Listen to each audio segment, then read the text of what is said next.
Hi guys, I'm Desu, and in honor of coming out day on yesterday, I'm going to make a video explaining about the different types of sexuality. I am a panromantic demisexual, and like 90% of you that are going to watch this, like the two people that are not going to understand what that means.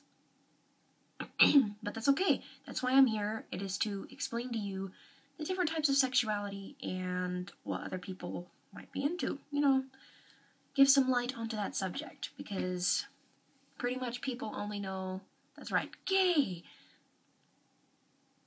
straight, bisexual,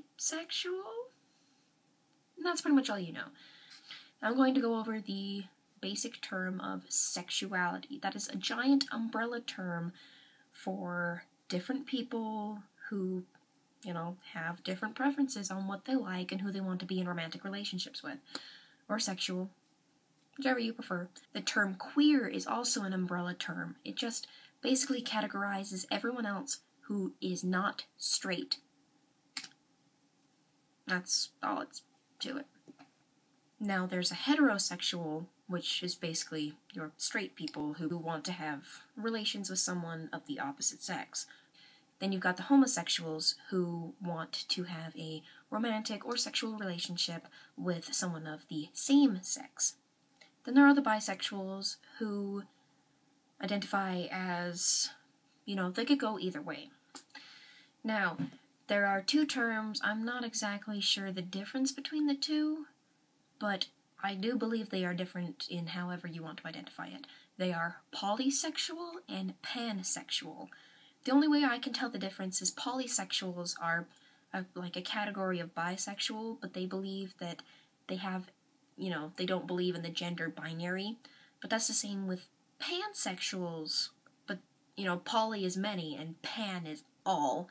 So I'm not entirely sure the two difference on that. But I do believe there's a difference. Just, I don't know how to explain it. Then there are asexuals, people who have no sexual attraction whatsoever. A year ago, I used to think I was an asexual, but that's not true. I'm a very sexual person.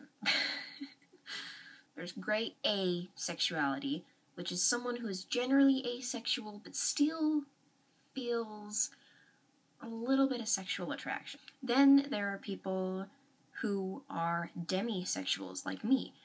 They are people who, you know, don't feel any obligation to have a romantic or a sexual relationship with someone without forming a close bond. I know that's not the best way to put it, but the way I put it to people who I came out to was, oh hey, we're best friends, you know, we can hang out doing whatever anyway, and hey, if you want to, like, kiss and hold hands, that's cool. Or at least, that's how I view it, you know. Everyone has different opinions, so.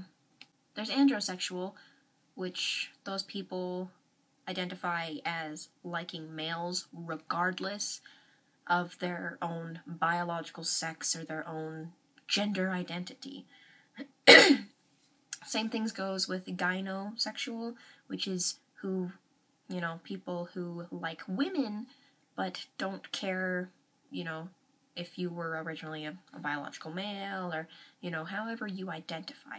There's androgynous sexual, which are people who are attracted to androgynous people, or androgynous people, however you want to pronounce it. There's heteroflexible people, who are the people that like, you know, the opposite sex, with some exceptions. I mean, don't get me wrong. We can all agree, Anne Hathaway in drag, Lady Boner. There's homoflexible, which is someone who is mainly homosexual, but has some, you know, once again, gay men, Anne Hathaway in drag, talking to you. These are all sexuality labels. If you do not feel like you need a label, that is fine. Sexuality is a broad rainbow spectrum that there are just names here and there. You could be a bit of a demisexual, or maybe you're a little bit homoflexible, or, perhaps you're kind of pansexual. There is no limit to what you can be attracted to, and do not feel weird. Everyone has their own preferences. There's a label for people who feel like they don't need a label. It's called homosexual. Hey, basically what that is trying to say is, hey, a label for people who don't want to be labeled. Congratulations! But I honestly don't like that term. I, for one, like to have a label because it feels more real. You know what I mean? I don't know, it gives me, I can say it. It's true, But then again, we lie to ourselves all the time as human beings. So, now going back on what I said to the first part, pan-romantic. You can feel romantic attraction to, anyone. If you are a homo-romantic heterosexual, you hit on the same sex, but like the opposite sex. Being a pan-romantic means, you'll hit on anything, regardless of their gender identity. I guess I haven't heard the term demi-romantic, but I mean, if it can be used as demisexual, I'm pretty sure it can be used as a demi-romantic. I mean, you'll only feel romantic attraction to people you are in tune with, probably. But that sounds pretty cool. Not gonna lie. God. Oh, shit. Did I just scratch myself? But still, there are many other terms that I didn't go over, probably because I don't know about them, but, find what works best for you, if you're questioning, that is. And just go with it. Unless if you're against such labels, that's fine. It's all fine to like whatever you like. Don't get me wrong, if you like whatever you like, live the way you want to live. Praise the Lord however you wish, unless you're in Utah. So I hope this video helped you out just a little bit. This, once again, didn't turn out how I wanted it to.